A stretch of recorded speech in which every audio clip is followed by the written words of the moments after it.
Son enjeu, c'était de passer du texte aux outils de jeu.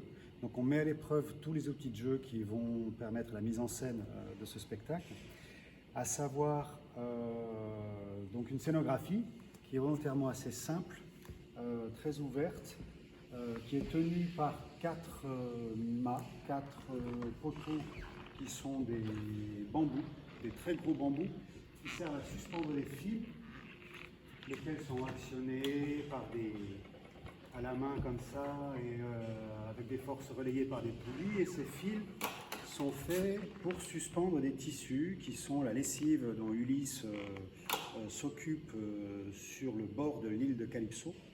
Et cette lessive, on va y projeter les ombres chinoises de tous ces souvenirs des différents exploits. Donc on travaille à la fois sur l'outil écran, qui est une manière originale d'utiliser l'écran de théâtre d'ombre. On travaille donc sur le cadre de scène qui va permettre de hisser ces tissus. Il y a deux plans, il y a un premier plan là avec plusieurs tissus en alternance et un plan de fond qui va servir aussi. On travaille sur avec un autre outil qui est le sol. Le sol, il est sculpté dans de la mousse, c'est des plaques de mousse qu'on peut apercevoir là, qui vont à la fois servir à faire une sorte de sol minéral, comme un sable noir, mais aussi à faire des formes, les formes qui vont servir à faire des ombres sur le tissu. Et ces formes vont être disséminées, quasi cachées dans le décor. On va marcher sur ces formes dont on va se servir ensuite pour les mettre à la verticale et faire du théâtre d'ombre. La contrainte, c'est d'arriver à mettre en place un éclairage autonome, c'est-à-dire que les comédiens vont pouvoir installer eux-mêmes et gérer eux-mêmes pendant le spectacle.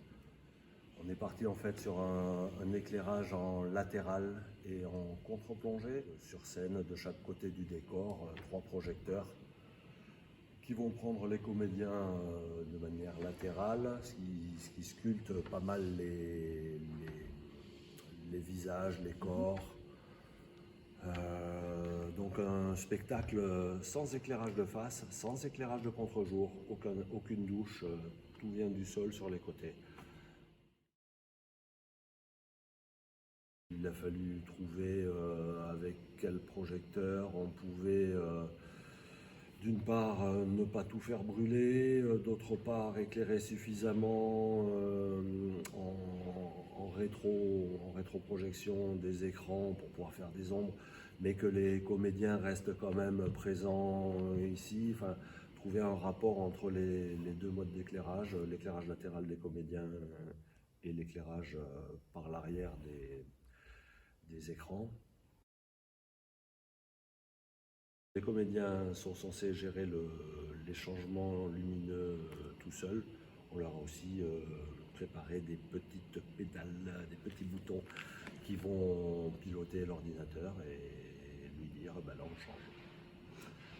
Donc là ils peuvent, a priori, ils peuvent se débrouiller tout seuls comme des grands.